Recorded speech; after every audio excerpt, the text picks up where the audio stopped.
oh my God, somebody actually put words into what I'm good at. And I could not believe it. It was so accurate. It resonated with me and it empowered me. That is exactly how Jenny reacted when she took the Clifton Strengths assessment and first got to read the report that got generated. Most people would say that becoming aware of their strengths can be a pretty life-changing experience.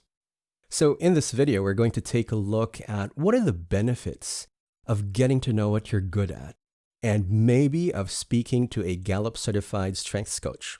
For a lot of people, this is a good entry point into the world of coaching.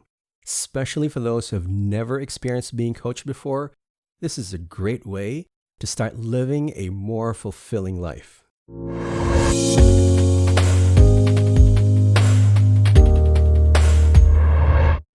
Hi, Jenny. How are you? Hey, RV, how are you? I'm good. Thank you. I'm good. And I'm so thankful that we have this opportunity to talk about coaching because I know that both of us are, shall we say, passionate about coaching. Would that be Oh, accurate? yeah. Passionate is actually like an understatement for us coaches, right? That's true. That's true.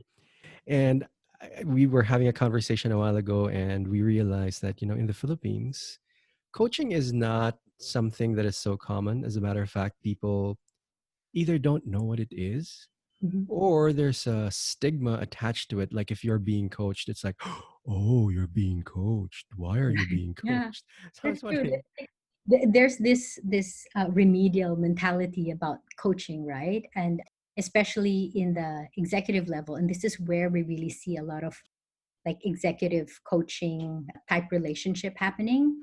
And it's usually the leader who's having problems with their people skills that are being sent to coaching. I think that's what I appreciate about this platform that you're doing is that it gives people the opportunity to understand the value of coaching and the power of coaching. And more importantly, that coaching is not just reserved for, executives who are in trouble or non-executives who are in trouble, because coaching now also becomes this byword every time you need to sit down for a conversation with your manager, right? So I'm hoping that in this conversation, we can dispel some of those so called myths about what coaching is and start really using coaching for what it was intended for, which is really to bring out the best version of oneself. excellent. And I guess this is a good place for us to start because some people don't have a clear idea of what coaching is. They might have heard of executive coaching, they might have heard of life coaching, but not a lot of people know exactly how they can benefit from having a coach. So I was wondering, Jenny, if you could maybe share with us what are some of the issues that people might have Mhm. confided in you with, like some of the problems that they encountered, something of that nature. Yeah. So, in terms of issues and problems, there's a myriad of those, right? It comes in all shapes and sizes and versions. But more than anything, I think to understand what coaching is, the best way is to really juxtapose it to like three different approaches that can be confused as coaching. So, one is being a therapist, being a mentor, and being a coach. So, those three roles are very different. And those three types of conversations are very different. When you say you're in therapy, it's about digging into your past to understand where your underlying psychological or psychiatric problem is coming from, or where your addictions are coming from, with the intent of curing you or getting you out of your depressive state or your anxiety or whatever addiction or psychological psychiatric diagnosis you might have. That's how therapy works. So you see a therapist for that. And then there's mentoring. Mentoring is about experience, looking to another person who's had experience in the past and learning from that person's experience so you can copy it or you can learn from it and mirror it and succeed faster. There's a saying that if you want success or if you want to be successful at something, go find someone who's done it in the past and copy them. That's the easiest way to become successful. And I think, in a nutshell, that's what mentoring is about. And then, of course, there's coaching. Coaching is about, if you're a coach, the best way to be, if you're a coach, is to be a good listener. because coaching is about having conversations that help you bring up what's inside you. Mm. Sometimes the problems that we think are bothering us is not really the problem. It's something else underneath it. And coaching helps you get to the root cause of these symptomatic problems that you have so that you can address it and it doesn't fester your life in the long run. Well, Jenny, thank you for making the distinction between those three words. People do tend to think they are synonymous, but it's great to see that coaching is an entirely different field altogether. And from what I know about you, I know that you have recently put up your own consultancy firm to do coaching. And I was wondering, I mean, without naming names, like, would you be able to share with us what are some of the issues that people are bringing up to you when they want to be coached? Yeah. So it's interesting because when someone comes to you for coaching, those are the people we as coaches prefer to coach because these are the people who are ready for change. And we know that the most effective coaching conversation or the most effective coaching relationship are the ones with the people who are ready for change. So, in that context, I did have a client who come to me once and said, a higher position just opened up and I feel like I want to apply for it, but I don't think I have enough experience. I don't think I'm old enough. I don't think, that I'm prepared enough. And this is very common, especially in the corporate world. We feel like no matter how good we are at what we do, we always have this limiting belief that we're not enough, not trained enough, not old enough, not prepared enough, not brave enough. And so my advice to this person was just go out there and ask for it, apply for it. Because at the end of the day, the worst you can get is a no for an answer. It's not going to kill you, it's not going to make you lose your job. The best part of that is it can open up a conversation between you and your manager as to what it is you need or what are the gaps that he or she is seeing for you to be seen as ready for the role. And that's a plus for you. That would never happen unless you go up there and ask for it. Of course, that was the end result of an hour long conversation, Mm. but essentially, he himself got to that realization as a result of the questions I would ask him. Like, what's the worst that can happen if you go up and ask? And as a person introspects to his own answers, he then understands what are the things that he believes in that are actually not true. And people realize it's not true when they hear themselves saying, Mm. all these things that were just living in their heads. I've had many clients who will always find themselves after a 1 hour conversation saying, what was I all worked up about? I knew the answer from the very beginning. I just didn't know that I was capable of doing it. And so that's the power of having a coach. That's the role of a coach, is to help you dispel your own self-limiting beliefs that are all living in your head. It's interesting once you know the psychology of a person, right? And our psychologies as human beings can sometimes be very similar in that our thoughts are always projected in the negative. It's common to all of us because our brains are designed that way. Our Mm. brains are not designed to keep us comfortable. Our brains are designed to keep us safe. And by keeping us safe, it's always raising warning signals like, oh no, don't do that, you might fail. Oh no, don't say that because you'll get embarrassed. Oh no, don't do that because of this, because of that. But if we're aware that these are all just thoughts in our brain that's helping to keep us safe, whether it's emotional or physical dangers, these are just potential dangers. They're not actually going to happen yet. If we realize that and we step back and say, yeah, that's a possibility, but there's also another possibility, which is the positive side of caution, which is what if I succeed? What Mm. will I do then? What if I get the promotion? How will I feel? What will I do to make changes in the organization? How can I improve the organization when I get that promotion. So if you are ever in a conversation with a really good coach, it opens up your mind and it makes you see the things that are limiting you and the potentials that are waiting for you. It could be a promotion. It could be going for an MBA, perhaps. Sometimes you say, I don't have enough time, I don't have enough money, or I don't think I can do it. But if you process it with someone who knows how to bring out the best in you, then you'll realize there's actually more in you that you can utilize and bring to the fore to get your aspirations and your goals achieved. I heard dispelling self limiting beliefs, getting rid of whatever negative thoughts that they might have about themselves or their abilities. And what I liked so much about what you said, Jenny, is the fact that, some people think that coaching is about being told what to do, like you're going to get someone who will tell you what to do. But as you pointed out, it is a matter of asking questions, and therefore they can come up with their own solutions. Probably some people don't know that there are different types of coaches. There are different approaches to coaching.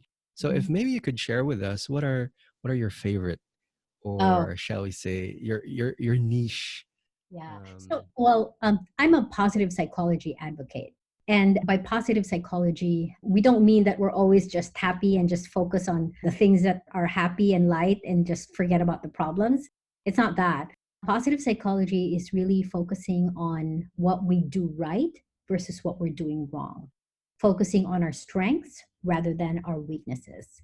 So, all my coaching workshops and my coaching relationships, my engagements, are always anchored in first awareness of the self. And by awareness of the self, I always focus on what is right with you. There are tons of assessments and psychological tests or tools out there that can help you determine your strengths. But of course, my favorite, and this is where I'm certified at, is the Clifton Strengths Finder. I like it because it really gives you a name for what you do best. And for me, names have power. When you have a name for something you do best, it's so easy to conjure it. When you say that, me, for instance, I'm a maximizer and I'm high adaptability, I'm high connectedness, high empathy, I immediately know that when I'm in a situation, especially in a crisis situation, it's easy to remind myself what I do best and then use those strengths to address whatever crisis or problems that I have in front of me. So, my coaching style is anchored on letting you discover what your strengths are and letting you experience how those strengths happen in your life, whether it was in the past, in the present, and how you can apply that in the future so that as you journey through life, you're not grappling for straws and saying, how am I going to deal with all of this? Because you now know exactly what to call upon from within you to deal with something. A lot of my coaching conversations, workshops, master classes that I do are all anchored on strengths. It starts there.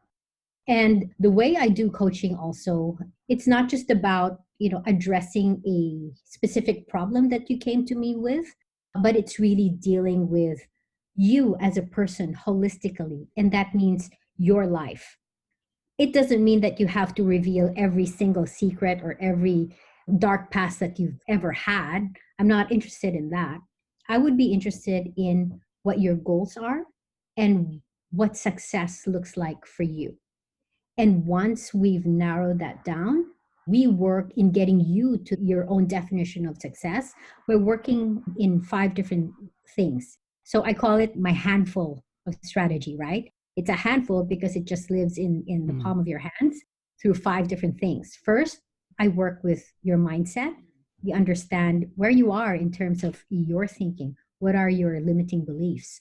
How do you interact with the world, right? Second, revisit your values and your beliefs. What are the values that you hold dear? What are your negotiables and your non negotiables? The third one is your strategy. How do we get you from point A to point B in terms of your goals? And of course, your skill set. Do you have what it takes to get from point A to point B? What trainings do you need? What books should you read? What talks should you listen to? What movies should you be watching? So those are the kinds of things that support building that skill set to achieve, to make sure that you execute your strategy successfully. And finally, your energy. So this is the one thing that we miss most of the time. We think that energy is generated through exercise, but really, a lot of the times, the reason why we can't exercise is because we have no energy. And in my practice, there is what I call the energy audit. It's very simple. It's just three different things that you need to write down in a piece of paper. What are the things you're saying yes to? What are the things you're saying no to? And what are the things that you are saying, maybe I'm not sure, I can't decide? And guess Hmm. what? Your energy vampires live in the maybes. So this is the thing that gives you the stress. These are the things that are, you're neither here nor there. That's where a lot of your energy is being drained. Your maybes, you want to empty that column, because once you're free of that, you're free to go and dedicate all of your time and energy and your passion to the things that you're saying yes to. Wow. That was such an amazing format. Yeah, I'm so glad you asked that, because sometimes people think like, when you're in a coaching session, or why should I pay for a coach? Or should I even engage fully in a coaching session with my manager, even if I'm not paying for it? Why would I do that? It's just conversation. And for the most part, our nature as Pinoys is like, let's Mm. just talk about other people. But Mm. see, if you know what the framework of coaching looks like, you're then able to funnel or channel those conversations in those areas that really make an impact in a person's life. You're not anymore just, let's just talk about, celebrities, for lack of anything to talk Mm. about. I want people to understand that coaching is not just sitting there and talking your ear off. Having an effective coaching conversation is actually very powerful and very transformational once you know how to do it right. Right. Thank you for that, Jenny. And another thing that perhaps I wanted to pick up on what you said is the Clifton Strength Finder. Maybe people don't know that they can just go to Fully Booked or National Bookstore, get a copy of the book, and find that there is a code there that will allow them to take the test. And for anyone who has not been through coaching, it's probably one of the easiest ways to begin to develop some sort of self awareness. And, Agree. and I think one thing that you mentioned a while ago is that the sad thing about coaching is that sometimes it's limited to VPs, whereas even managers or senior managers, or even people who are not at managerial level, could benefit immensely from knowing what their strengths are. So I was wondering, Jenny, if you could maybe share with us, like, what do you think would be the immediate benefit for someone to begin to know what their strengths are? Wow. Let me tell you my experience when I first got my results, right? So the Clifton Strengths Finder, as you mentioned, Arlie, is you can either get it in a book form that comes with a code at the back end of the book, that you can go in online and take an assessment. It's a 45-minute assessment. And you will immediately get your strengths report, we call it, which is very thorough. And my experience, the first time I read my report, I felt like somebody was following me my entire life and wrote in two pieces of paper who I was. I mean, who I am. Like, oh my God, somebody actually put words into what I'm good at. And I could not believe it. It was so accurate. It resonated with me and it empowered me, because I've always known that I was good at something. I just didn't know what they were called, because nobody taught us that there are different ways to be good in this world. I mean, there's so many ways to be great in this world. Like me, for instance, my top one in my top five strengths is a maximizer. A maximizer is somebody who wants to take things from good to great. Whenever I see something, the first thing that gets to my mind is, I can make that better. Or when I'm trying to develop something, I always want it to be the best, world class. I will always look at everything that's out there in the market and see how I can better it. So that's me as a maximizer. I'm not one for mediocrity. It's always like, I want to give it out there, take it to the world when it's it at its best. But here's the best part about the strengths report. It also tells you what your blind spots are. Blind spots are when our own strengths get in our way. Sometimes we think we're really good at something and we put it out to the world. And in our minds, that's the best way to go. There's no other way. Because for you, that's the only way you know how, right? But for some people, they might not resonate with that. So, my blind spot as a maximizer is that I'm a perfectionist. And as a perfectionist, I tend to procrastinate. Why? Mm. Because it's not yet perfect. No, I'm not going to give it to you yet because it's not yet perfect. No, I'm not going to deliver this project yet because it's not perfect. No, I'm not going to go out and do that talk or conduct this class or apply for that promotion because it's not yet perfect. Once I realized that, that's when I understood why I have so many big dreams, but none of those dreams ever come to fruition. Mm. It was because my own strength was getting in my way. And as soon as I understood that, I was able to negotiate with myself and say, okay, what's your first version of perfect? Let's take it out there, get feedback, and from that feedback, make another version of your next perfect product. Mm. So it opened up the floodgates for me. It's a clearer way forward. Another one is empathy. I'm very high empathy. I always thought I was a very emotional person. But as it turns out, that emotion, sensing other people, not always like being logical about them, but sensing them emotionally, was actually an advantage for me and not a disadvantage.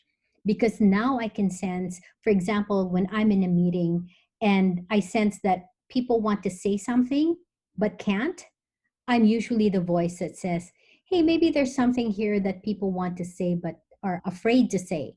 And then I start calling out names and giving people an opportunity to speak because I sense that and I become the voice of those who don't recognize that it's happening.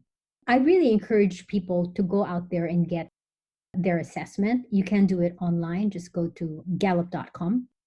They can purchase codes there and get their strengths report immediately. You can also get the book if you're the type of person who always want or is very tactile and wants to have references on your hands. Bookstores have them. It's really, really a great way to start when you're being serious about going inward, discovering yourself, and being more self aware. Yeah, thank you for that, Jenny.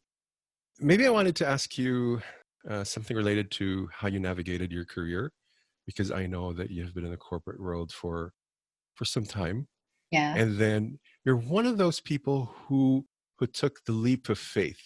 absolutely. Oh my God. So if you could share with us something about that. Yeah, it's interesting that leap of faith. Oh, wow.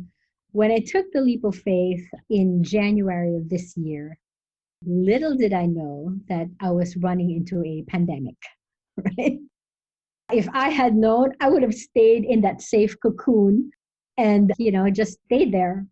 But of course, in March, pandemic hit and we got into a lockdown. This business model that I had in my mind for this independent coaching practice really fell apart. None of it landed because everything shifted to online. And I had no model for online whatsoever. But I guess prior to that, my journey into becoming a coach was really an evolution over time, right? And it's all anchored in the love of working with teams. At a very young age, I already knew that my way of working and the way I enjoyed work was always in scenarios where I would interact with other people, whether it's for hospitality, entertainment, or service, it always involved other people. And over time, it distilled into one thing, and that is service. My way of being successful in whatever role I landed in, whatever company or organization I was employed at, is always of the mindset of being in the service of others. I always saw my role as a manager as being of service to my team by being there for them in terms of, guiding them through processes, being a confidant and a friend. Even if you're a manager, that friendship was how all my relationships with my teams were always anchored around friendships. And so as I progressed and joined Taskus, it was really when I was with Taskus that this love for coaching really emerged, because this is a company that believes in developing their people. In that organization, we develop an in-house group of life coaches. So I was acting in a project manager capacity. I helped put that team together. And now they have a thriving group of life coaches in-house in their organization. You don't see that in any other BPO companies here in the Philippines or elsewhere. In-house life coaches that employees from all levels in the organization can access whenever they need it. And that's amazing to me. Filipinos from all walks of life working in Taskas having access to a life coach. And so that's where my love for coaching really grew. And so I started pursuing formal certifications and really moving ahead into this new role. So I left corporate to dedicate my life into the coaching vocation. And this is where I am now. That is a very interesting story. And considering that I think I heard you had connectedness, then you probably have some explanation as to why COVID That's true. happened. Yeah, exactly. Why COVID happened, why it happened exactly at a time when I was just launching my business. And yeah, all those things. I mean, I'll reserve that for another conversation, but it's a very interesting story to hear that journey from pandemic to where I am now. And I guess that's one thing that people don't know they're missing. That if they knew what their strengths are, Mhm. like they could deal with so many things in life. Sure. And maybe my next question would be like, what is that one thing that you absolutely think people should know about coaching? Thank you for asking that question, because it's very seldom that people ask me that. And for me, that's a very powerful question, not just for me, but for the people listening. What I want them to know is that even if we talk about coaching as a profession, you don't necessarily have to hire a coach to be a coach yourself or to have a coach in your life. Let me give you an example. If you've ever confided to a friend who didn't know what to tell you or didn't know what to say to you because your situation is so heavy, but that person listened to you intently. And at the end of the conversation, you felt like, a load has been lifted off you. That is a coaching conversation.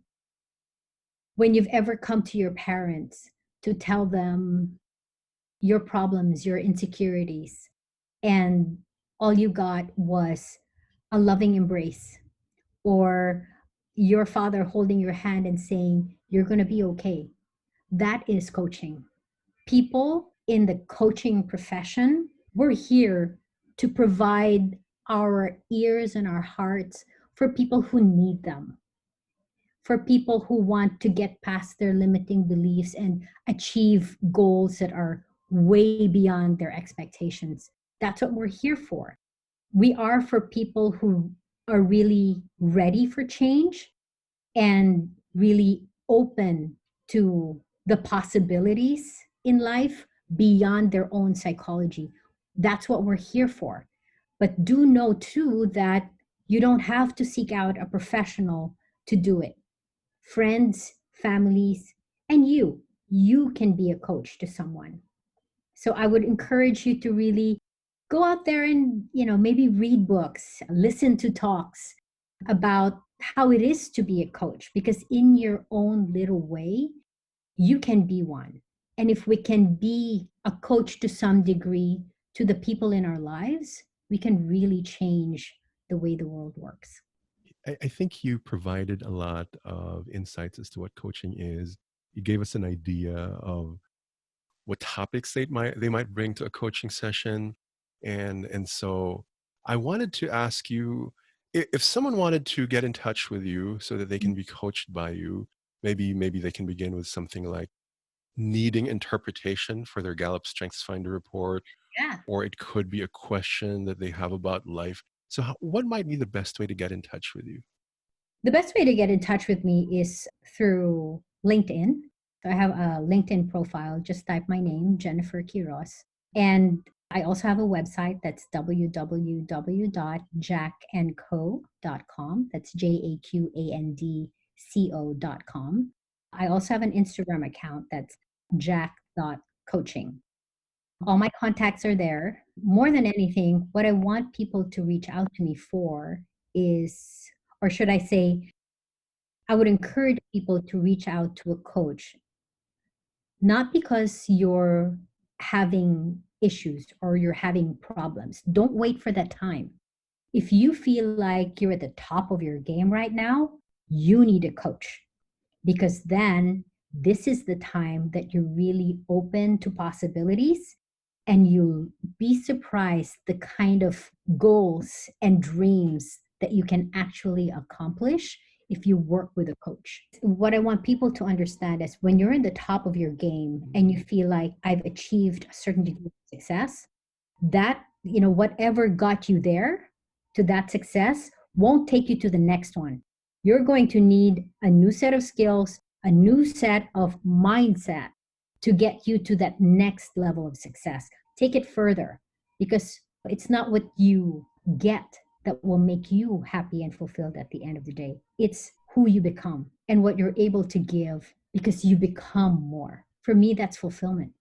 I guess this is a good time to invite everyone. If you have not tried being coached yet, you don't know what you're missing. So, thank you Yeah, very much, Jenny, for your time this afternoon. You have given us a lot of insights, a lot of tips, and a lot of ideas that we can think about. absolutely. Thank you so much, RV, for inviting me. It was such a pleasure. Thank you.